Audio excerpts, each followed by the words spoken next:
What is up, guys? It's the Sound Alchemist, and I'm back with Gershwan. And today, vamos a agarrar las chingaderas in another video of For the Greater. This is a video series where we answer the questions left by you, the viewer. If you have a question for us, comment down below. Put a question in front of your question because we get to those questions first. Now, ask the questions in English and we'll respond to them in Spanish.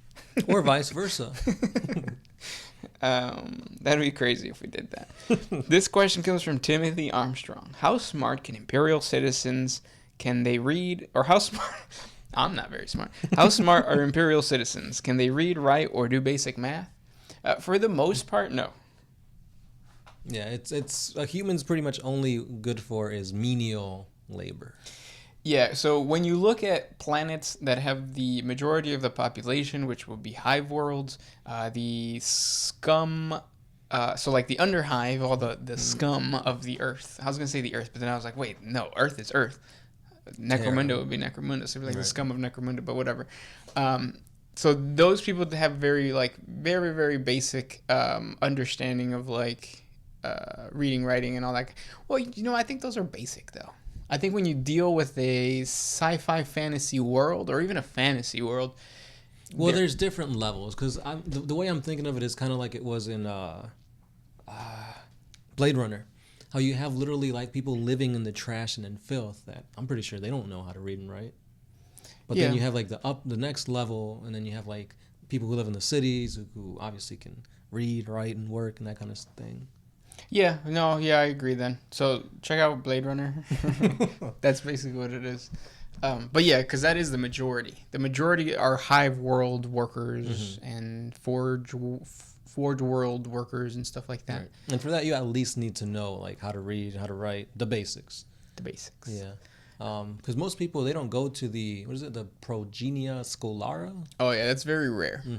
Only like if you are the son or daughter of an Imperial Guard officer or general, that's when you would join the Schola Progenium. There you go. Yeah. And then that's when you would become an Inquisitor.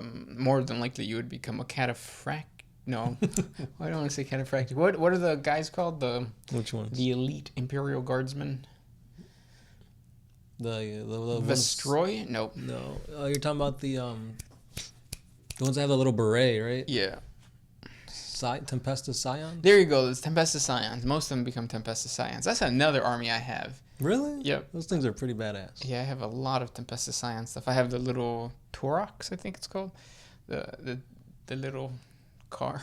They have what do they call it? Like tank treads? Yeah, 4 tracks. What was the question? Oh, how smart are Imperial citizens? Yeah. They smoke a lot, man, so I don't know. They forget half the stuff they talk about. Yeah. A lot of them got eczema. Yeah. What are those bumps on your face? They're Space Marine studs. It's supposed to denote my rank.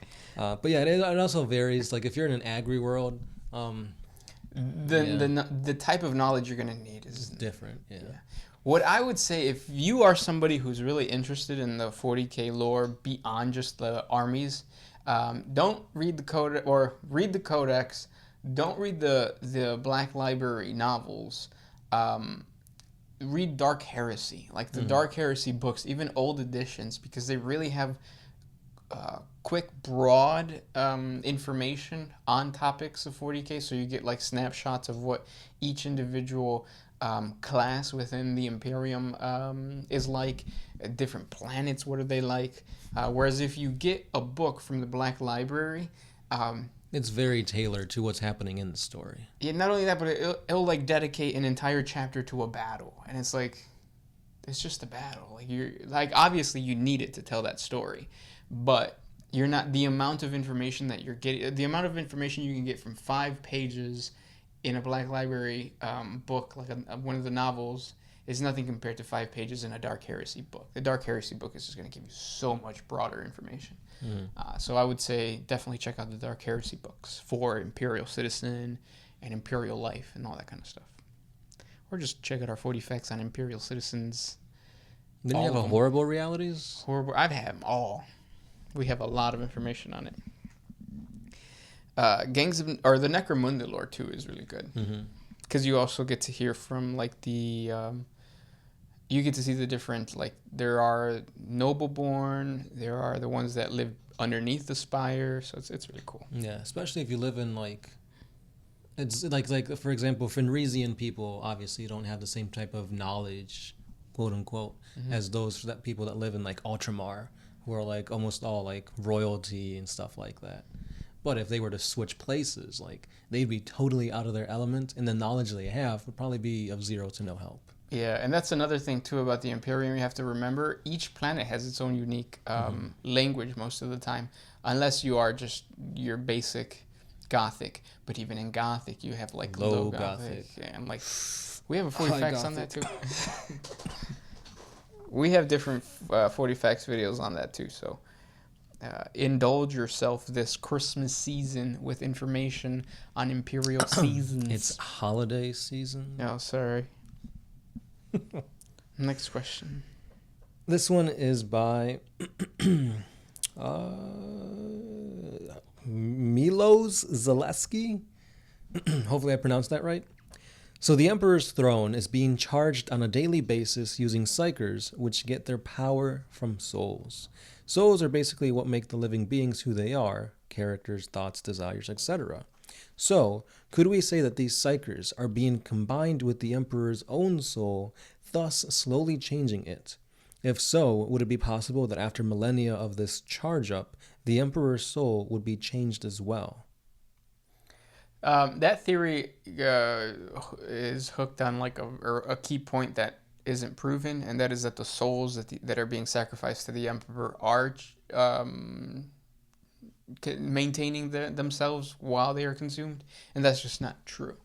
I think like when those psychic beings die, that psychic presence is absorbed, but it doesn't stay as is. The individual soul doesn't stay as an individual. It coalesces with the rest, and it loses its individuality.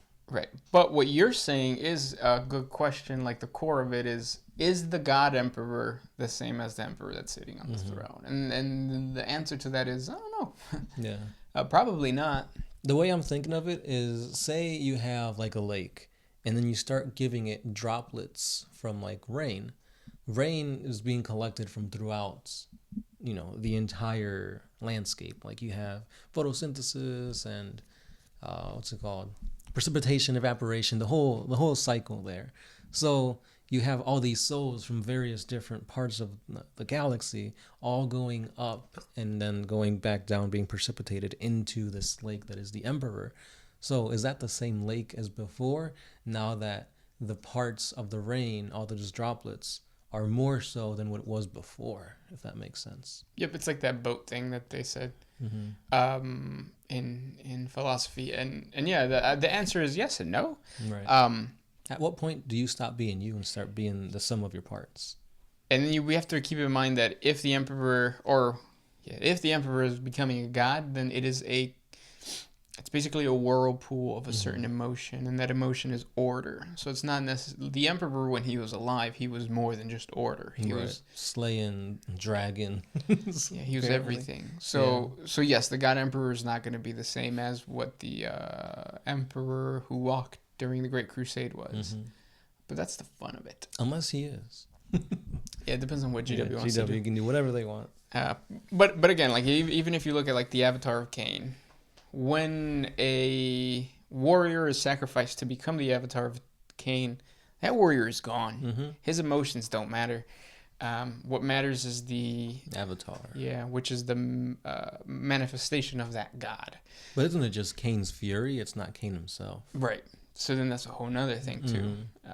So who is Cain compared to his fury, compared to what he really was? Right. Which in my idea, or my theory, he was an old one. But it's like, the ritual went wrong. Instead of summoning Cain's fury, we have Cain's horniness. Yeah. And then it's just a skinny penis. Hashtag Slanesh. Hashtag, yeah, Exuma. Can you have that on your... Yeah. Next question comes from Tyler Flynn. Can the Lantern Corps survive in Warhammer 40K? Ooh, that's interesting. I think so. Yeah. They have rings. Anybody with a ring is like... on point. Next question. This one's by Shard of Heresy. Can you make a successor chapter of a traitor legion and its own chapter master converted from Abaddon? Would you use Abaddon's rules? All right, let me read that again. So you're making a successor chapter of a traitor legion, and its own chapter master is converted from Abaddon. I think so. There's nothing specific. Like basically, you would be going into a battle claiming that your Chaos Space Marine army is actually a Space Marine army, unless. Well, you could even do this too, because you could do it in when you play Unbound. Mm-hmm. You could have a regular Primaris army or a regular Space Marine army, and just have your chapter master or your special figure, your HQ, is Abaddon, or the Abaddon rules. Mm-hmm. You might not have the same synergy though. Oh no, like you won't get its buffs and stuff like that. Especially if you choose a specific, what is it called, where that Space Marine chapters get, like a world or a army-wide buff. What is it? Or their chapter tactic, right? Mm-hmm. So like the chapter tactic is based on a keyword, and that keyword might be salamanders, might be like whatever. Whereas like you would have to twist Abaddon's keyword to be that. Then I could see people getting mad at you. Because now you're just picking like the best units and just saying they all have synergy. They work great together. Right. Where that doesn't happen in Unbound. But then again, just get new friends and you'll be good. Mm-hmm. Because honestly, if you came to a game and you're like, hey, can I play Abaddon as my HQ and then still maintain the my Imperial Fist chapter tactic or whatever, I'll say yeah, because it's just one model. It's when you get to craziness. Right. Well, because you already do that when you play your Stormcast. No, your what are they called? Oh, the Celestial Sons? Yeah, you have Gilliman, and you use Gilliman's rule. Mm-hmm. So, but you guys always kill him first, so it's like I don't even play him. That's because you set him up in front of everybody. Because he's my magnet. He's your hero. Yeah. There goes my hero. Next question. Mastermind. Was the two-headed Aquila one-headed during the Thunder Warrior time? Did it become two-headed when Mars joined up? Or was there ever a one-headed Aquila at any given time? Yeah, so during the Unification War, the Emperor... No, what are they called? Thunder Warriors. The Thunder Warriors sigil was just a raptor's head, and there was like lightning coming from the bottom or something like that. Yeah, that's a thunderbolt. Yeah, that's lightning. Yeah. So yeah. The Zorro sign. That's what it was. Next question comes from Mitchell Clark. It's probably going to be the last one because it's a long one. What'd you say, Michoacan? Michoacan. Michelle Clark. Do you think that Lorgar, for the past 10,000 years, has been collecting all the physical potential of worshipping the Emperor and the faithful souls to make him a god, and is waiting for the soul of the Emperor to gift it all to him? Somewhat out of spite, like, oh, you don't want me to worship you as a god? Well, fuck you. You will become a god then. I'll worship you, bitch. Yeah. That'd be hilarious. I mean, essentially that's what's happening. Yeah. Whether Lorgar is actually doing it secretly or not, it's Lorgar's book that created the Imperial Creed, that is worshiping the Emperor as a god, that is creating the god Emperor. In the world. Yeah. Yeah. So whether he actually goes out and says it, he did it. Mm-hmm. Which is funny. It's cool. That's a good way to stick it to your boss. Yeah. Yeah. Those were the questions for today. If you guys have more questions for us, comment down below. If we didn't get to your question, ask again. Ask on all 3 videos. And yeah. Yeah. This has been the Sound Alchemist. Gersh1. Y ahí los vemos.